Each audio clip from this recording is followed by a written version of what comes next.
Dewald, Alex, dankie vir julle tyd. Ek weet jy is seker al amper moeg gepraat, nee? Ek kom net uit 'n paneelbespreking, so baie dankie.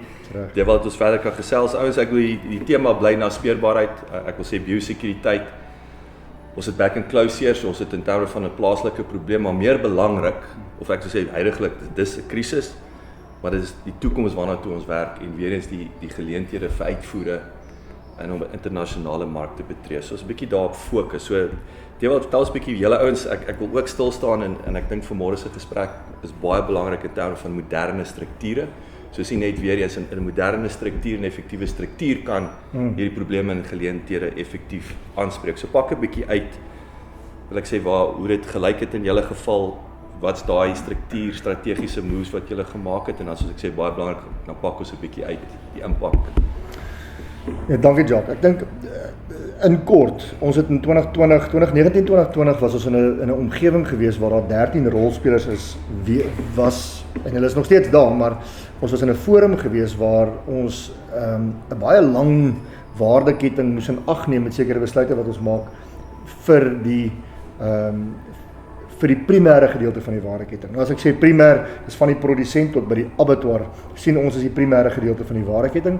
En daar's 4 organisasies met die RPO, die NERPO, die opkomende boere, die voerkraalvereniging en die abattoirvereniging het bymekaar gekom en gesê 80% van die heffing word deur hulle betaal. So kom ons, en ek het dit vanoggend gesê, so kom ons soos 'n goeie Suid-Afrikaners stig ons af en ons doen ons eie ding en ons stig die organisasie in die naam RMIS en om 'n diens te lewer vir hierdie gedeelte van die waardeketting, primêre gedeelte. En hulle het hulle eie organisasie geskep met die naam Red Meat Primary Cluster, wat 'n advieskomitee is of 'n adviesraad is vir RMIS om seker te maak dat inligting van grondvlak af na RMIS toe kom oor wat die rigting is en natuurlik op die einde van die dag waarheen ons wil gaan met rooi vleis in Suid-Afrika. Ons het ook 'n strategie opgestel, beter bekend as die rooi vleis strategie of visie 2030 en hy werk na 2030 toe en in kort sê die strategie dat ons spesifiek wil kyk na hoe vergroot ons betrokkenheid binne die rooi vleisbedryf, maar ons wil ons bedryf groei met 12 biljoen rand. So ons wil ons uitvoere groei want ons is 'n netto uitvoerder van rooi vleis. Ons weet ook dat die Suid-Afrikaanse rooi vleis verbruiker eintlik op kapasiteit is. Ons weet dat ons ekonomie is baie onder geweldige druk en die verbruiker is onder druk. So om te kan groei, gaan ons moet kyk na uitvoermarkte. Maar sodra jy begin uitvoer, is daar natuurlik 'n geleentheid wat jy skep vir ander ouens om die mark te vul vir die leemtes wat gelos het. So dis nie 'n totale oorgee ons fokus net op uitvoermarkte nie. Dit skep geleenthede vir ander rolspelers wat toetree tot die mark, natuurlik binne in Suid-Afrika. En ons het vanuit dit RMIS geskep as 'n diensteorganisasie en miskien in kort fokus ons op 4 pilare. Ons eerste pilaar is dieregesondheid en publieke gesondheid en onder die publieke gesondheid is die gehalte van die vleis, die gesondheid van die vleis en dan natuurlik dieregesondheid spreek van self. Die tweede been waarop ons fokus is die ou woord is transformasie, maar ons noem dit inklusiewe groei. Ons sê die totale bedryf moet groei. Die derde been is natuurlik marktoegang en die vierde een is volhoubaarheid en mededingendheid. En volhoubaarheid in die volle sin of sustainability wat dit bekend staan en natuurlik mededinging nie noodwendig teen ander diereproteïe nie, maar dit sluit dit in, maar meer teen so wat ek gewoonlik sê die ouens wat gras afsny en dit soos beesvleis geur. Dis ons groot geveg op hierdie stadium. Ja. Prima, so dit klink vir my ook, as ek dit baie oor kan vereenvoudig. Dis amper soos julle soos 'n projekbestuurder. Dis om met die rolspelers saam te trek, of 'n operations room wil ek amper sê. Dis 'n sentrale punt om alles saam te trek om daai akkurate prentjie te kry. So in die verlede, ek dink ons groot probleem was geweest, daar was nie noodwendig binne die vorige statutêre heffing verantwoordbaarheid nie. So daar is 'n besigheidsplan opgestel wat vir 4 jaar gegeld het en daar's net terugvoer gegee oor wat gedoen is met die fondse. Maar daar was nie noodwendig 'n plan of 'n struktuur om te sê dis waarna ons op pad is nie. En so daar's nou verantwoordbaarheid binne in RMIS om te sê wie is verantwoordelik hiervoor? En uit die aard van die saak is ek is die hoofuitvoerende beampte staan in die hoof daarvan om te sê ons moet terugvoer gee oor hoe groei ons. Nou dit hang natuurlik af van 'n klomp omstandighede, want dit hang nie, dis nie net die produsent of net die voerkraal of net die abattoir wat die uitvoer is wat veroorsaak of kan beïnvloed hoeveel uitgevoer word nie. Ons het die regering en as ons vat hierdie huidige back and close situasie, dit bly nog steeds 'n staatsbeheerde siekte en dit het natuurlik 'n enorme invloed op uitvoer van rooi vleis. So daar is buitefaktore wat inspeel binne in ons suksesse as ek so kan sê. Maar dit is baie meer gekonsentreer binne in die rooi vleis, wel RMIS, is nie regtig Afrikaanse woord daarvoor. Hoe is dit? Ek wil net vinnig stil staan. So en is nou nie Aspris 'n kontroversiële vraag nie, maar om terug te kom soos jy sê, histories is daai statutêre heffing was ons blaas dit solank ons net kan verantwoording doen van ons het dit daarom nie geblaas op 'n vakansiehuis nie, ons het dit op nonsens geblaas, maar dis mooi daarom. Ja. Hoekom is dit op nonsens geblaas, wil ek amper sê? Wat het in die verlede dat die ouens nie daai strategies, ek wil sê wat amper wat is die ROI op daai geld? Die waardeketting gesprekke was gevoer deur 13 rolspelers. So die RMIF, die Red Meat Industry Forum, die bedryfsforum, het bestaan uit 13 rolspelers. Nou, jy weet hoe meer mense in die besluit neem rondom die hantering van geld, hoe minder effektief is dit. So tot 'n groot mate was daar soveel gevegte aan die binnekant gewees om te sê hoe wend ons hierdie geld aan tot voordeel van die bedryf.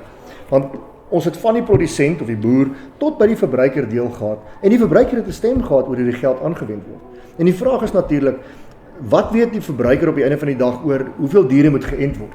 Of wat is die diere gesondheidsaanslag wat gevoer moet word?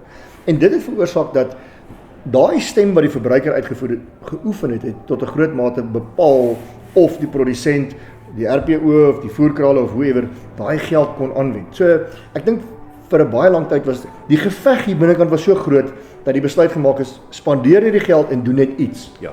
En ek hou op fight, spandeer hierdie geld. Ja. So dit wat ons nou teruggekom het en dis hoekom ek sê die strategie is so ongelooflik belangrik, want ons het bymekaar gekom en gesê waarheen is ons op pad. En dit veroorsaak natuurlik en gee vir my 'n baie meer in 'n direkte mandaat om te sê dis wat ons moet bereik. Okay. Hoe werk, as ek nou kyk wat ons vandag en ek dink ons het met die vroeëre paneelbespreking is weer bevestig. Ek dink ek het vir Tobias ook gesê ek dink hoekom sit julle ons nie een keer in 6 maande net. Alles het net informeel in hierdie gesprek want daar's 'n ek wil sê daar is 'n like-mindedness. Dis nie twee dinge daaroor nie. Almal stem saam van wat die geleentheid is en waar die pap op die grond val. Maar nou, ek wil terugkom na geld toe, statutêre heffing, jy sit met jou budget, nou gaan die MPO lid word. So nou kos jy of daar's iemand wat nou 'n rolspeler wat inkom. Hoe werk daai, ek wil sê daai ding van wie die finale sê, nou het jy nog 'n lid, jy die suiwelindustrie om die tafel, maar hoe werk daai prakties wil ek amper sê in terme van die finale besluitneming?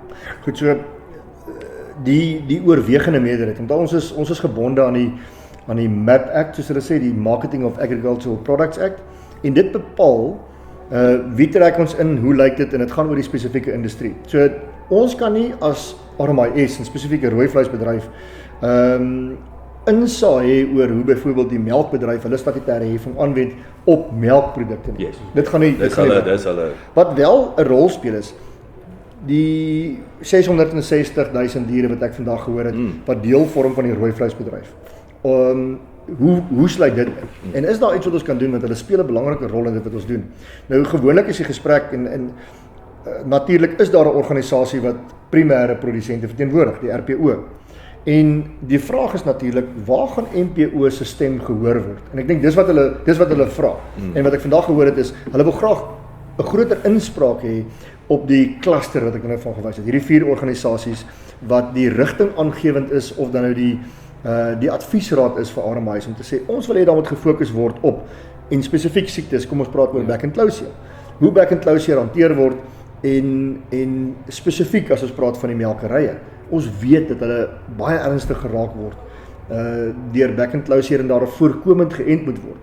Maar die teenkant is ook so dat binne die voerkraalomgewing, en ons sien nou die uitbrekings wat ons by die groter voerkrale sien, het ook 'n ongelooflike effek en die diere word baie erg geraak ook daar. So dit gaan gesamentlik wees.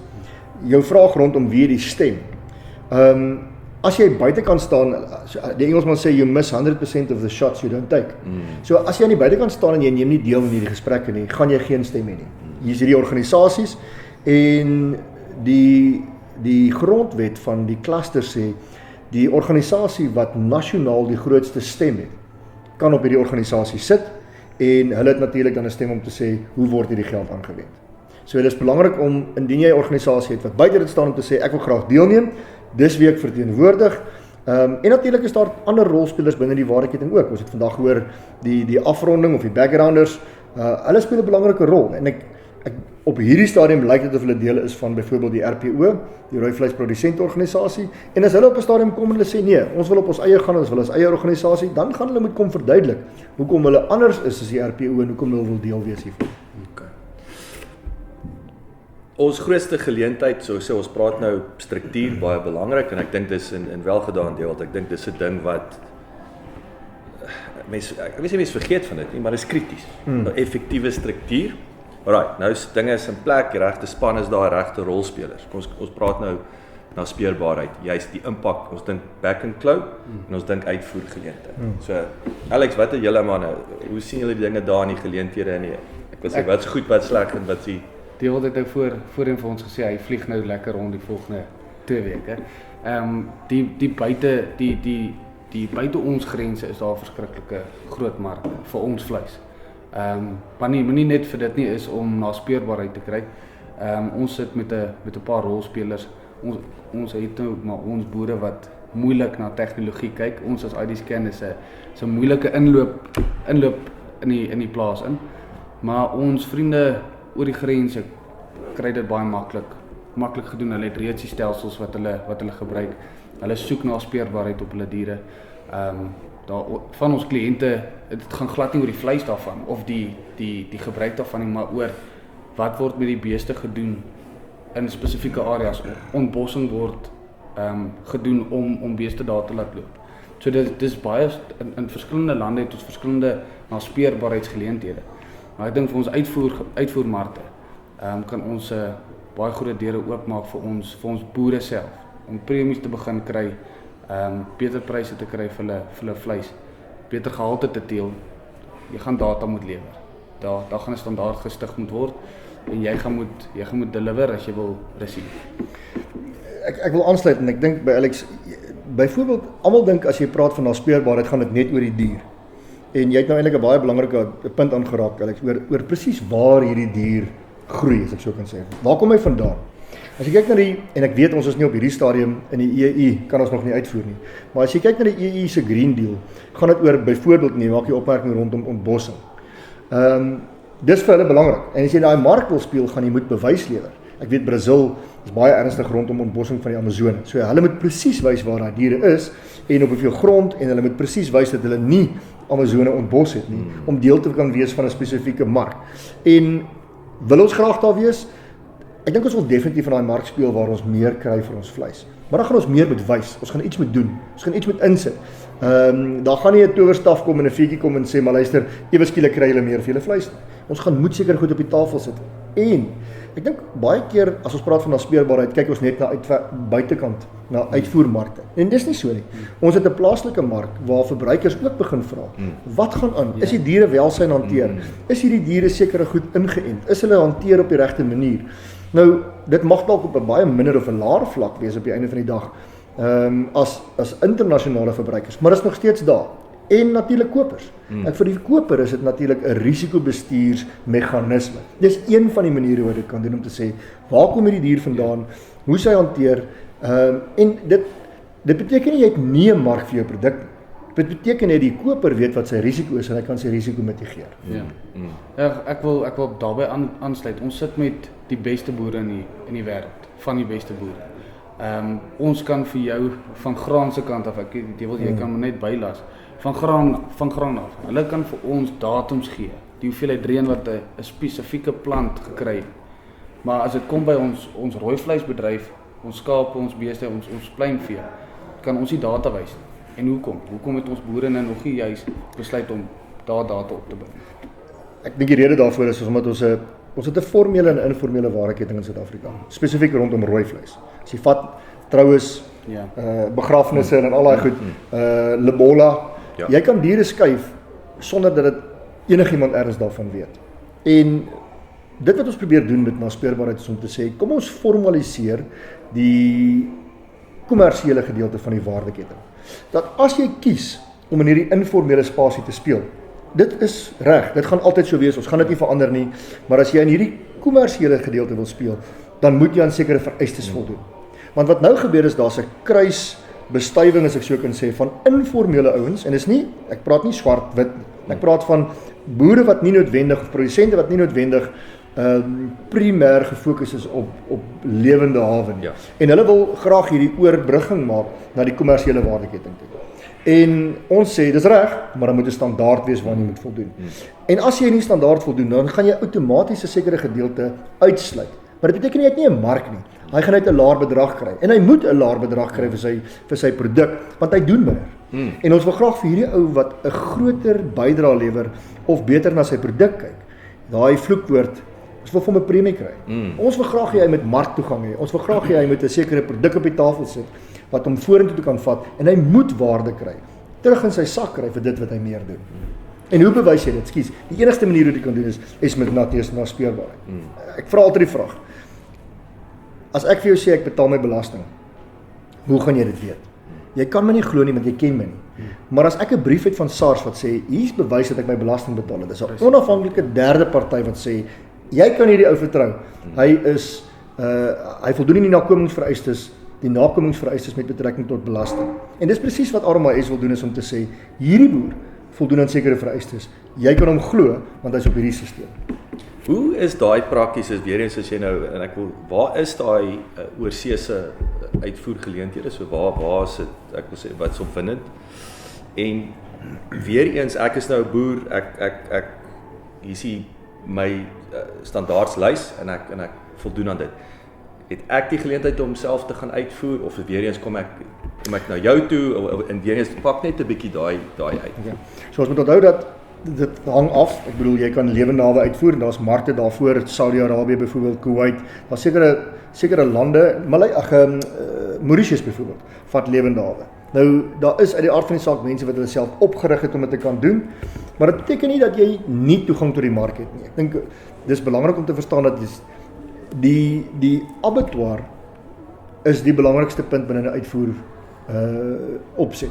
Vir die eenvoudige rede, die abattoir moet 'n ZA-nommer wees en hy moet uitvoer geregistreer wees. Hy moet aan sekere vereistes voldoen om te kan uitvoer.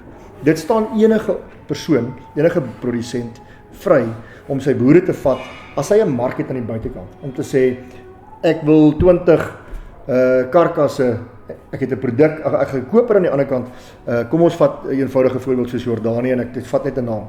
Om te sê, hulle wil 20 beeskarkasse 'n maand hê, ek kan dit volhoubaar lewer. Abattoir kan jy vir my 20 karkasse 'n maand slag, hulle soek die volle karkas, dan kan hulle doen teen 'n koste, en jy onderhandel hoe daai karkasse daar kan kom. Dis definitief haalbaar. Wat dit moeilik maak is, op bees, is ons voer nie karkas uit. Ons voer skaapkarkasse definitief uit. Maar daar's soveel rolspelers wat reeds voorwaarts geïntegreer het binne die waardeketting, dat hulle het amper die mark gevang. En ek sê dit baie omsigtigheid om te sê, dis, ek het geld spandeer om te verseker, spesifiek kom ons vat na die skaapmark, dat ek die abattoir het, en dat ek die skaap eerder by jou sal koop, ek gee jou geld vir jou, en ek doen die uitvoer daarvan. Alternatiefelik binne in die voerkraal omgewing / abattoir omgewing, en die voerkrale voorwaarts geïntegreer, en hulle het abattoirs opgerig en gesê, ons sal hierdie risiko vat van dierevoer vir 'n sekere periode, hulle slag en dan van daar af uitvoer. Maar dit beteken nie, en ek is terug daarby, as jy op 'n situasie is wat jy kan sê, ek sal self die diere vet maak, ek sal 'n mark kry vir myself en ek kan dit uitvoer. Dit is moeiliker, dit is definitief moeiliker, want binne die voerkraal omgewing het jy volumes. So om 1 of 2 dit maak dit baie moeilik. Daar bestaan sulke geleenthede, maar ek dink die kapasiteit en dis 'n spel van nommers. En die economies of scale speel 'n baie groot rol in. En is dit deel van die geleentheid wat julle ook op die tafel neersit? Is daai ons gaan vir jou afsetpunte, jy weet jy nou so rondvlieg en so aan. 100%. So die volgende gesprekke is met Indonesië, met Vietnam en met Maleisië om te sê, hoe skep ons hierdie geleenthede? So wat ons doen in RMIS is, ek sal die geleenthede oopmaak en sê, goed, Maleisië het gesê hulle sal ons vleis vat, hier's die stel reëls waaraan voldoen moet word. Ek gaan nie noodwendig betrokke raak by hoe voldoen jy aan die reëls nie. Maar daar is die abattoir vereniging en ons sê vir hulle, dis die reëls en onthou hulle is deel van ons volgens die slag volgens die. En dan is dit die keuse uit die aard van die saak van die abattoir om te sê, ek wil graag hierdie mark ontgin, gaan na die mark toe en kry vir homself 'n koper daar en sê, ek wil graag volgens hierdie standaarde slag en uit die aard van die saak dis so 'n handelsooreenkoms of 'n interne ooreenkoms begin ontstaan oor ons lewer in 'n spesifieke land. Die een ding wat opgekom het en is weer en ek dink dit sluit actually deel van die ID scan uitdaging. Weet ek wil sê dis die tegnologie per se nie, is koste. Ja. So dis wat en ek dink Dani het vanmôre aangehaal oor daai weet R15 versus R100 of wat selfs wat julle ouens eintlik nodig op dit impak te maak. En is dit deel van die geleentheid is om daai boer te laat verstaan, ja, jy betaal nou R15, jy gaan nou R100 betaal vir hierdie oplossing. Jy gaan 'n ID scan inbring as 'n voorbeeld. Maar jy gaan R150. Ja, dis belangrik, daai maar is belangrik. Maar verstaan die ouens dit? Verstaan dit? Dit voel vir my en is dis deel van die probleem in die geleentheid. Nee, ons hardloop in 'n muur vas. Dis elke keer wat jy in 'n muur vas hardloop, dis wat ons met ons versekeringsproduk gedoen het. Ons het 'n winnommer vir 'n bees gegee.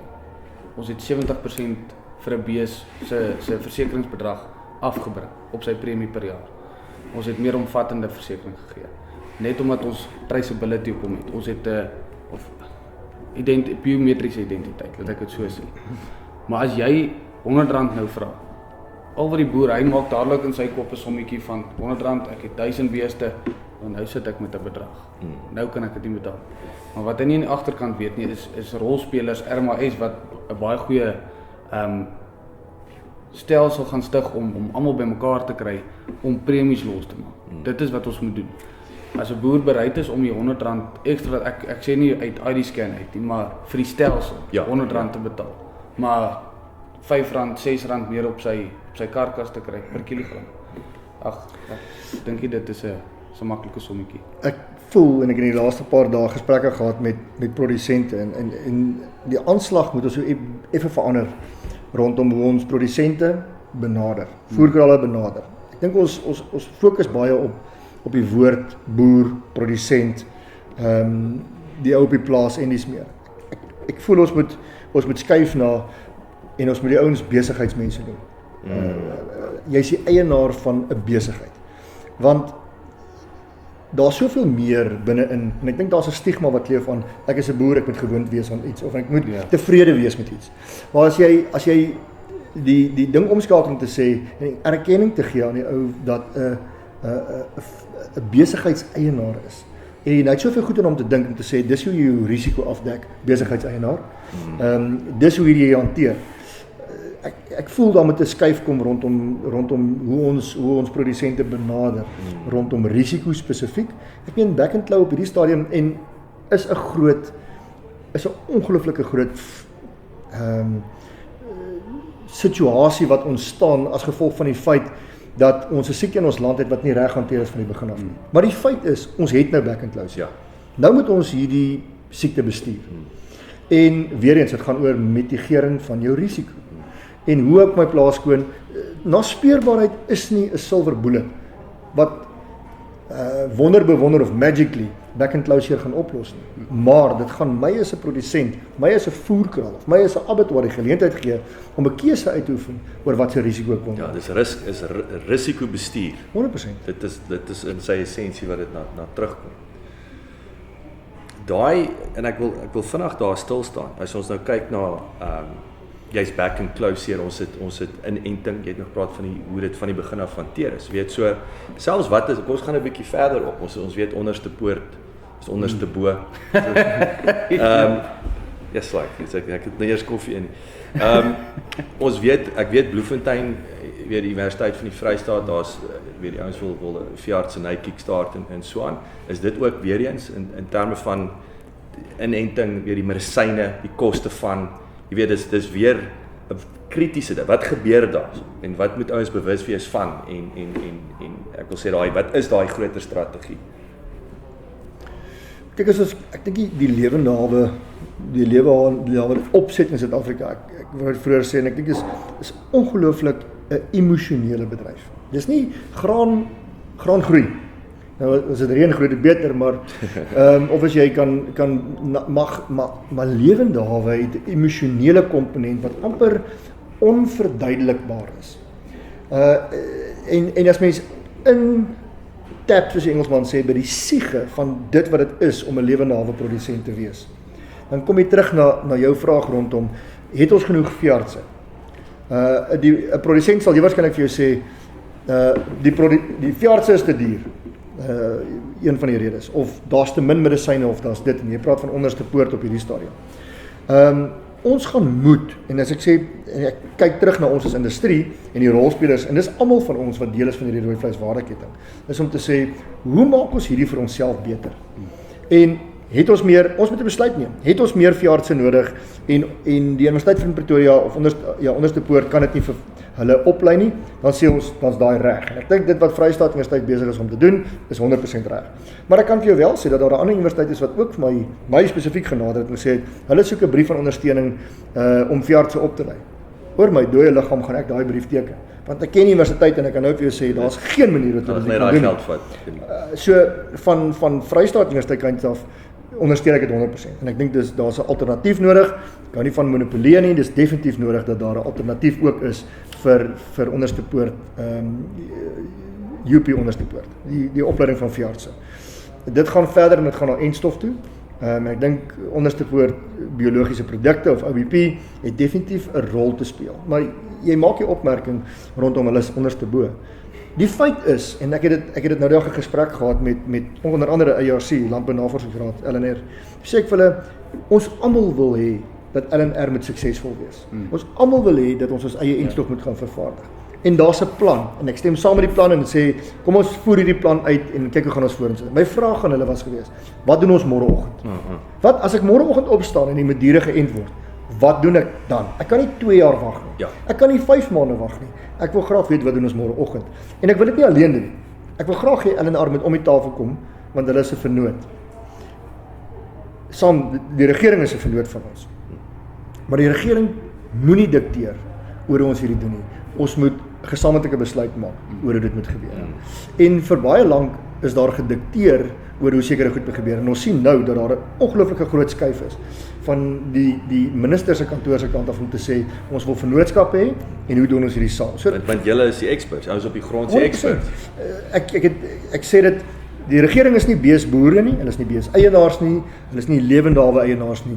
Hulle is die finale sê, en hulle hou baie graag daarvan om te sê, hulle is die competent authority. En dit is fantasties, maar hulle moet ons verstaan. En as ons dink, ons gaan planne gee vir die regering gaan vir ons planne gee om te boer, maak ons 'n ongelooflike fout. Ons moet vir hulle die oplossings gee, hoe hulle dit moet implementeer. Hulle kan al die krediet vat daarvoor, en die stempels opsit, en al die smiles sê, en die foto's neem. Ja. Ons wil net graag besigheid doen, en dis waarop dit werk. Is daai in terme van, ek wil sê, die grootste impak daar om so nou saam te werk, wetverandering? Ja. Is dit die primêre doelwit? Ja, definitief. En ek dink ek het nou gesê, ons is definitief besig om daar te kom. Samewerking tussen ons en die kantoor van die minister, onder andere, en die departement, is besig om eksponensieel te groei. Die feit is, ons het nou, vir die eerste keer in die geskiedenis van Suid-Afrika, kon die bedryf enstof invoer. Al is dit van Botswana, en ek wil ons weet die enstof, daar's vrae rondom dit. Die feit is, die bedryf kon dit doen. Ons betaal daarvoor, ons kon dit invoer, dit behoort aan ons. Dit moet nog steeds onder 'n sekere spesifieke protokol hanteer word. Maar dit het nog nooit gebeur nie. Die feit dat daar veeartse aangestel is deur die regering om namens hulle sekere werk te doen, privaat veeartse, dit het nog nooit gebeur nie. Ons is definitief besig om 'n platoniese volgende, 'n tektoniese skuif te veroorsaak binne in ons bedryf. Wat alle verstand te bowe gaan. Ons is regtig op 'n goeie plek. Praat nie van die siekte nie. Ek weet die siekte is 'n probleem, maar dit wat agter die skerms gebeur rondom die samewerking tussen ons en die regering, is ons op pad om iets besonders te skep. Ek wil 'n bietjie skuif na die, NERPO toe. Kos en is interessant, jy het nou gepraat van besigheidsmense. Ek het nou eendag met 'n spesifieke bank gepraat. Hulle bemarkingspan, toe sê hulle verwys nie na 'n emerging farmer byvoorbeeld. Hulle verwys na 'n small farmer. Hy sê as jy besigheid begin, is jy nie 'n emerging business. Jy's 'n small business. Toe dink ek, well done. Ek het so klap geen ek stem saam. Is 'n small business in hierdie geval, of is 'n start-up, maar is 'n small business. Wat is die geleenthede daar? Wat is die probleme uiteindelik daarso? En ek wil terugkom en ek wil saam met dit aansluit vraag, waar is best in class in die wêreld? So ons het gepraat van ander lande en so aan, waar leer ons ook? Wat wie hou ons dop? Of is ons uniek in ons uitdagings en so aan? Ek dink in die klein kant, seker by die klein boere wat jy nou genoem het, is die geleentheid is daar om groot te gaan. Nou dat die daarna speerbaarheid is van sy dier, ek praat nou weer uit ID scans oogpunt uit, as daai dier geïdentifiseer kan word, sy 'n tag het wat na sy neus toe gelink kan word, kan hy finansiering ontbloot. So hy kan groter raak, hy kan 'n kommersiële boer raak. Ek dink uit 'n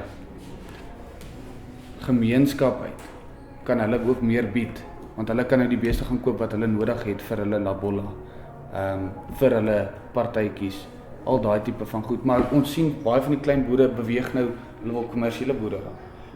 Hulle beweeg uit die kleiner gebiede uit na groter gebiede toe. Jy sien baie dat die klein ouetjies nou begin medium boere, groter boere raak. En ek dink dis waartoe ons wil gaan. Ons soek meer beeste. So wat is en is nou so 'n dom vraag klink, maar wat het na speerbaarheid te maak met die groei? Is dit uit en uit na speerbaarheid, regte tegnologie, finansiering? Ek wil sê is daai finansiering dan nie, want die groot geleentheid om met die ouens te groei, of ek wil sê in terme van kundigheid ook weer. Ek wil dis hoekom ek terugkom, dit grens vir my aan best in class in die wêreld. Waar leer ons Ja. ek wil sê ons opkomende boere. Dis definitief dit. En die feit is, daai gemeenskappe word nie gereguleer. Daar baie van daai beeste word nie ingespuit nie. Baie beeste word nie gedip nie. So baie van ons siektes kom ook uit daai kettinge uit. So as ons kan deelneem daarin en hulle ek wil sê ons kan hulle opvoed in ons stelsel om later na die uitvoermarkte te kan lewer en kommersiële boere te raak. Hoeveel te beter nie. Die grootste deelname van na speerbaarheid sonder weerstand is van die klein boere. Want hulle begin van so lae basis dat enigiets wat hulle doen add value. Ja, so onmiddellike terugvoer. So hulle kan onmiddellik die verskil sien as hulle oorplaatjies insit en hulle is naspeurbaar. So hulle voel dit onmiddellik. Wat ons wel moet verstaan is, en ek dink dis verskriklik belangrik is, sekere boere wil bestaansboere bly. Ja. Hulle wil nie groei nie. Hy wil sy een bees hê en dis 'n koei wat hy melk en hy wil 2 varke hê en 'n bok. Hulle wil daar bly. En ons moenie aan dit karring nie. Ons gaan dit nooit verander nie. Ons moet kyk na die ouens wat wil groei, wat wil groter word. En jy vra die vraag, ek dink die eerste punt van alles is, en ek dink dis 'n beginsel, gaan oor versekering. So sodra jy versekerbaar is kan jy ook in aanmerking kom vir 'n lening. Ja. So as die versekering inklim en sê ons kan en ons is gewillig om diere te verseker, dan sal die finansierders inkom en sê ons is bereid om te finansier op spesifieke diere. Nou wat IDScan doen is, en ek die gesprekke wat ons al gehad het, en ek en Bian en dies meer is om te sê, hoe lyk daai gemoedsrus en weer eens die risikoafdekking vir die versekeringsmaatskappye? Want as hulle kan risiko afdek, dan maak dit sin. Nou op 'n kommersiële boer se plaas, en ek dink ongelukkig is dit so, dis baie maklik vir 'n finansierder, hy vat kollateraal op die grond. Hy het 'n dekkingsverband oor die grond, eenvoudig. Want dis die maklikste, en ek kan net die banke kwaadlik neem vir hoekom hulle dit doen nie. Maar wat doen ons met daai ouens wat op kommunale grond is? En wat ook goeie boere is? Hoe finansier ons hulle? Ja. En ek dink daar is definitief produkte soos IDScan om te sê, goed, hier's 'n manier om seker te maak dat die beeste wat ek gesê het daar is daar. Want wat baie keer gebeur is, en dis 'n algemene ding is, as jy 100 uit jou 300 diere verseker, nê? As hulle gesteel word of die weerlig hulle slaan, nê? Is dit altyd daai wat geverseker is? Ja, natuurlik. So en dit los 'n klomp van daai probleme op. En dit gee weer eens gemoedsrus dat ons as industrie op 'n sekere standaard opereer. Jy vra na wie kyk ons? Daar's verskillende maniere wat ons na kyk. As ons kyk na hoe ons lyk, Mexico lyk baie soos ons. Ek glo en ek dink iemand wat ons na kan aspireer om so te lyk is Uruguay. Uruguay is ongelooflik ver voor met betrekking tot as 'n ontwikkelende land nodige vordering. Australië is natuurlik amazing. Dis 'n ongelooflike land. Hulle is die top oor hoe hulle goeders doen. Maar ons funksioneer anders. Ons het 'n sê vir mekaar ek moet betaal vir medies, ek moet betaal vir sekuriteit en alles. Dit lyk heeltemal anders. Hulle ons het nie daai kostes nie. Hulle het 'n ander kostestruktuur. Die feit is ook hulle moet 80% uitvoer van dit wat hulle doen, anders is hulle dood, want hulle broei. So hulle samestelling van hulle lyk anders. Maar kan ons leer? Ons leer definitief baie by die Australiërs. Brazil leer ons definitief baie by spesifiek oor die hantering van siektes. So ons vat orals en ons implementeer dit. En ek dink binne in die landbouwêreld werk dit so. Jy kyk wat vir jou werk, jy vat en jy so dit is nie daar's nie een land wat ons net spesifiek na kyk nie, maar daar's 'n klomp standaarde wat ons probeer implementeer en sê hoe lyk ons dit. RMIS, die opstel en die basis daarvan is gebaseer op Meat Livestock Australia. So, dis die blueprint wat ons gevat het en dis waarna ons beweeg op hierdie stadium te sê hoe gaan ons daai dienste in Suid-Afrika insit gebaseer op daai blueprint wat ons het. Okay, so dis interessant. So die Aussies het vir hulle daai raamwerk of hulle daai best in class. Ja. Wat dan hoe lank oud is daai strukture hulle? MLA dink is nou net so oor die 20 jaar oud. Okay. So hulle is Dis relatief jonk in daai. Dit is, maar hulle het ongelooflike dit wat hulle bereik het in 20 jaar. Ek praat onder korreksie, ek sê nou 20 jaar, dit kan dalk 'n klein bietjie langer wees, maar hulle het definitief dit wat hulle gevat het hulle dit excellent gemaak. Is die banke en die versekeraars veronderstel om die tafel te sit? Ek wil amper sê nou praat ons weer van wat is hierdie finansieringskomponent, nê? Het sy uitvoer wat ook al, want dit is alweer die dag die bank Kyk, as jy klomp geld maak. As jy wil uitvoer, van plaasgrond, van ons besigheidseienaars soos wat Dewald gesê het, tot op die produsent oorsee se bord, moet iets verseker word of dit moet gefinansier word sodat die proses kan begin. So ek dink hulle is definitief rolspelers in die bedryf. Maar as ek naïef is, ek sê ek sien hulle nie. Gesels ek sit die manne, ek sien nie soos vanmôre. Ek wil amper sê daar moes 'n So die banke sit vir ons en kyk as 'n bedryf, as 'n industrie en sê vir ons want ons het nou gelag en ons sê ja, dis elke keer daai 100 wat doodgestaan word wat verseker is. Die feit is dit gee vir ons 'n slegte naam. Ja, ek verstaan. Verstaan, so die banke sê julle lag en julle gesels self daaroor en sê dis wat gebeur. Ja. So ons gaan nie vir jou geld gee. ons dra die- Ja, maar is 'n grappie, maar ja, dis ons risiko. En die banke vra vir ons, hoe gaan julle vir ons gemoedsrus gee in julle bedryf rondom hierdie industrie? So as ons praat van aanspeurbaarheid is om te sê is terugbring. Ek wil graag vir die kommersiële bank kan sê, kommersiële bank as SARS en as RMIS, hierdie boer voldoen aan sekere vereistes. Hier is die bewyse hiervan. Dis wat hy gedoen het en dis meer. En as ons nou nog byvoorbeeld 'n ID scan intrek en sê, hier's nog verdere gemoedsrus om te sê dat dier nommer 1 2 3 4 5 is dier nommer 1 2 3 4 5. Hier is die bewyse mekaar gesit. En daai gemoedsrus. Nou daar's altyd en ek dink dis 'n gewone ekonomiese digbeginsel, die first movers, ouens wat dit implementeer en vat en gaan. En dan is daar ouens wat alternatiewe kry daarvoor. Die feit is hierdie ding gaan self ontwikkel. Ons het gesien met ons Global Location Numbers, GLNs. Ons het hierdie ding gelaunch 'n jaar terug en ons het gedog, dit gaan vinnig loop. En eerste 10, 20, 30 totdat daar 'n aksie gekom het van die voerkraal wat gesê het, as jy nie 'n Global Location Number het en ek weet waar jou plaas is nie, koop ek nie by jou. Sorry. In 'n kwessie van 'n week het dit gespring met amper 1000, 1500 ouens wat gesê het ons wil nou registreer. Ja, top-down pressure wil ek 100%. So ek dink op 'n mate gaan hierdie homself begin en dit vat tyd. Onthou ons moet dis 'n kultuurverandering vir ons as kommersiële waardeketting rolspelers ook om te sê ons het dit nog nooit so gedoen nie, hoekom moet ons dit nou so doen? Dit gaan stadig kom. Die vrugte ouens, die graan ouens en maar baie meer vrugte ouens is lankal gewoond daaraan. Ja. Hulle doen dit so. Hulle het nie 'n probleem daarmee nie want hulle verstaan as hulle nie dit doen nie, kry hulle nie rendement. Hulle gaan nie hulle geld terugkry nie. Ja. By ons is dit die kontantwaarde van 'n bees. Maak dit verskriklik moeilik. Want as iemand op my plaas kom en hy het 'n troue of 'n begrafnis, dan sou ek na speurbaarheid hê vrek daai bees onmiddellik. En hy word op 'n bakkie gelaai en hy word verkoop. Want dit is kontant. Ja.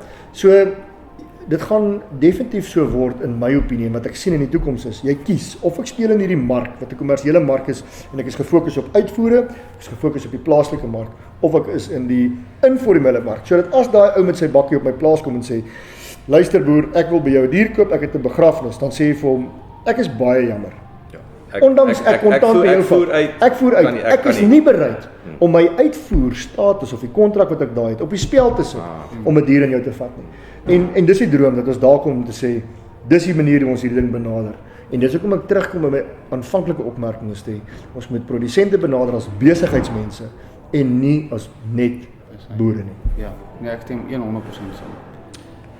Net vandag nommers praat. So ek wil terugkom na die uitvoergeleentheid, die 12 miljard 2030. Wat beteken dit? Ek wil amper sê, as jy daai moet afbreek, hoeveel beeste is dit? Wat is die groei? Hoeveel gaan uit? En dan wil ek dit terugtrek na die jou opkomende boere. Wat is die grootte daar? Wat is die geleentheid? Wat se nommers praat ons van as ons môre kan die basiese beginsels van jy weet 'n kommersiële boerdery leer? Wat is die geleentheid daarso? In essence, 250.000 speenkalvers, addisioneel tot die formele kommersiële waardeketting teen 2030. Dis 12 miljard rand. Yes. Dis eenvoudig is 250.000 beeste. Die probleem is, en dis waar ek 'n bekommernis is, ek dink dat die opkomende boere se diere is reeds deel van die kommersiële waardeketting. Maar is nie naspeurbaar nie. So ons weet dit nie. So ons kry opportuniste wat langs die N1 ry diere oplaai, dit deel maak van hulle eie pakkie en dit gaan verkoop en sê dit kom by my, ek is Piet Du Plessis of wie ook al ek is, dit kom uit my kudde uit. Maar dit is opgelaai en gekoop by 'n opkomende boer en is deel van die pakkie gemaak. En dit gebeur, dis nie almal weet dit gebeur. Ja. Maar die feit is, so ons tel dit nie en ons verstaan dit nie want dit is nie meetbaar nie, want ons het nie naspeurbaarheid nie. En die idee is om te sê, kommersiële boer, ons wil jou graag nie beperk nie, maar ons wil jou kommersieel hou, ons wil jou as 'n besigheidsman sien. Opkomende boer, ons wil jou graag groei, as jy bereid is om te groei, om daar te kom. Maar jy moet geld kry daarvoor, want onthou daai opkomende boer, word 'n diskonto betaal, want jou dier is daar 'n bietjie minder werd, want jy het nie hierdie en hierdie en hierdie nie. Maar daai dier word verkoop, asof hy voldoen aan die kommersiële vereistes. En ons het nie bewyse daarvoor om te sê dis nommer 1, 2 en 3 nie. Dis hoekom naspeurbaarheid. En ek dink dit 'n groot mate en ek gaan ook nou bietjie uit my baan uit gaan is. Dis hoekom daar weerstand is. Want dan word die gapings om buite die lyne in te kleer word al hoe minder. Ja. Maar onder die vals persepsie dat dit meer winsgewend is. Ja. En ek sê vals persepsie. Het sy nou belasting so moet maar vermyding. Jy weet so, maar versus nee, kyk die nommers vir jou kommersiële as jy wil uitvoer, jy gaan baie meer geld maak. Hou speel hierso. Ja. Of as jy nou nie kan 2 en 2 bymekaar sit nie, nou maar aan onder die radar. Ek dink koop. Ek dink waar kan bylas is op die veiligheids of die risiko's vir ons rooi vleisbedryf is met die GLN nommer wat gebruik word. Kan ons sien van waar af kom die beeste. As ons dit in die informele mark of kommersiële mark gebruik, maak nie saak ons weet van waar af kom die beeste. So ons kan rooi zones begin allokeer en sê daai beeste moet op kwarantyne wees vir 'n sekere tyd. Presies dit. En dit beteken nie daar's nie 'n mark vir die dier nie. Ek as 'n koper wil net verstaan wat is my risiko. Ja. Ek wil net verstaan, ek sal daar 'n dier koop. Nie 'n probleem daarmee nie. Maar wat is die risiko? Want nou ontneem jy mee. As jy 'n dier van daai, kom ons noem dit 'n rooi sone. As jy hom van die rooi sone skuif na die groen sone toe, ontneem jy my die geleentheid om 'n besluit te maak rondom die risiko wat ek het. Ja. Dis wat gebeur as 'n koper. Maak nie saak wie die koper is nie. Ek wil graag verstaan wat is my produk. En dis bedrieglik. En die probleem wat ek hiermee het is, dis nie mense van buitekant af wat ons binne ons bedryf bedrieg nie. Dis ons eie mense.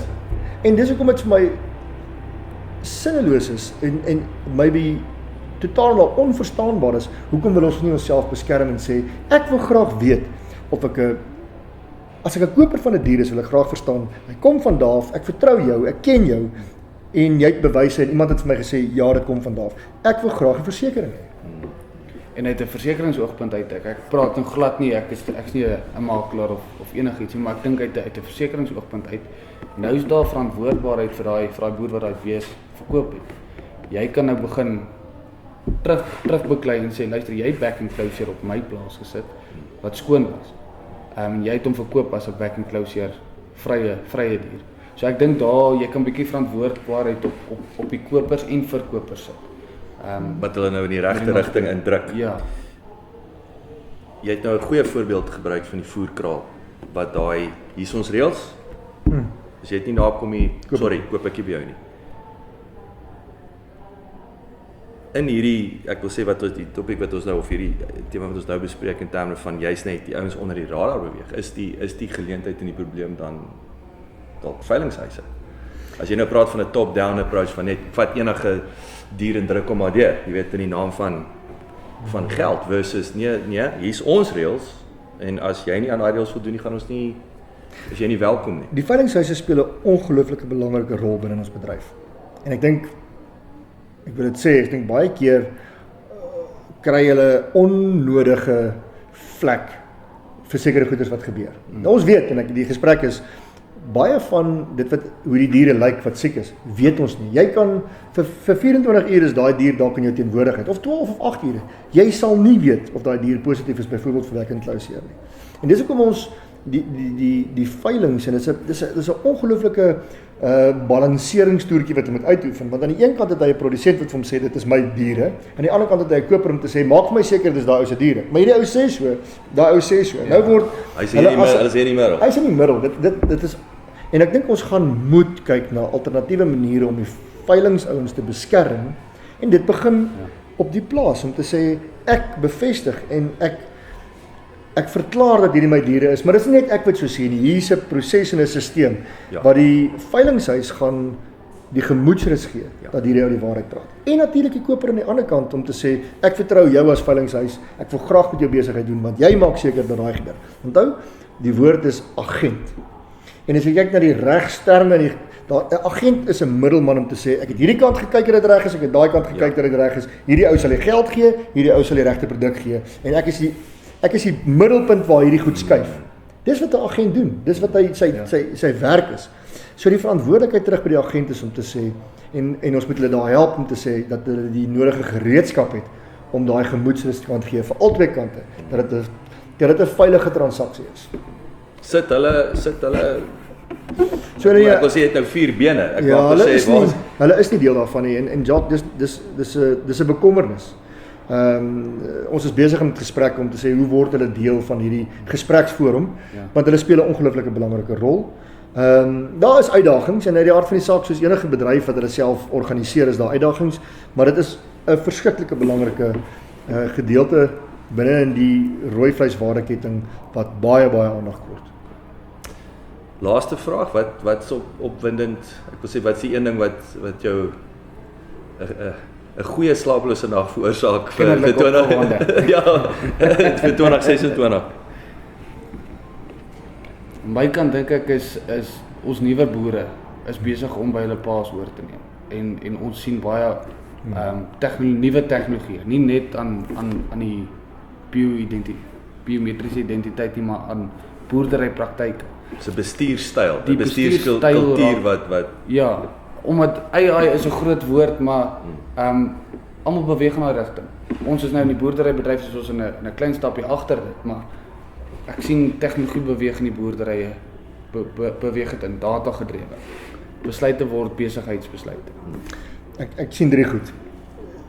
Die eerste ding is ons is op pad in samewerking en kom ons noem dit liewer joint ventures of samewerkingsooreenkomste met die regering as 'n PPP. Ek dink ons definitief samewerkingsooreenkomste wat ontwikkel waar ons mekaar kan ondersteun en waar daar baie swaar gesteun word op die bedryf om 'n deelname en goed op die tafel te sit. Die tweede een is natuurlik, ek moet dit noem, die 4de November is die afskop van naspeurbaarheid. So ons gaan hom launch die 4de en dan die laaste ding wat ek voel is daar's 'n skuif binne in die bedryf.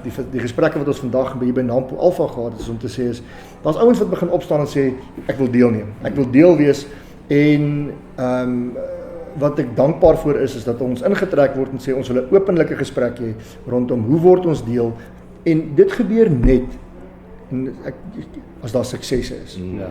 As daar vooruitgaande suksesse is daar ouens wat na die tafel toe nader kom en sê ek wil deel van dit wees en ek wil graag 'n bydrae lewer. So dalk vir ons is dit, as ek gedink het ons beweeg te stadig of agteruit, is hierdie vir my 'n teken en 'n aanduiding dat ons op die regte pad is. Want daar's ouens wat inkom en sê, goed, nou wil ek ook deelneem. Hierdie is werk, die first movers het dit gedoen, en nou sien ons, nou wil ons ook wees. En dit gee vir my gemoed, dat 2026 tot 2030 en daarna, ons is op die regte pad. Ons beweeg bietjie stadig na my sin. Ons is op die regte pad en ons moet aanhou doen wat ons doen. Ons sal die nodige uitkomste bereik wat ons wil bereik. Dis baie winnend en wel gedaan en ek wil julle maar nog 3 jaar, né, wat julle hierdie fondasies gelê het. So is net baie opwindend wat die volgende 3 jaar gaan inhou en ek wil amper die ding wat ek nou wou sê is van die regering. Ek dink altyd ek sê altyd vir ouens by 'n braai, die regering, hulle moet net die vermoë ontwikkel om uit die pad uit te bly. Ja. En ek dink en ek sê dit op die mooiste manier en ek dink dis wat julle reg kry om naby aan te beweeg. So actually net bly net uit die pad uit. Moenie obstacles skep in die nie. Ons weet wat ons moet doen. Regering is 'n enabler. Hulle moet ons in staat stel om te kan doen wat ons doen. En dit is om rooi vleis te produseer. Dis wat hulle moet doen. En ek dink ons as boere, ons boer self, is om 'n sentrale stelsel te begin gebruik waar almal met mekaar praat. Weer die naam van data dat ons hierdie prentjie kan sien. Want jy praat daarso en jy praat daarso, maar julle boodskap kom hier by dieselfde punt uit. Dankie Jacques. Dankie Dewald, dankie Alex, waardeer julle tyd.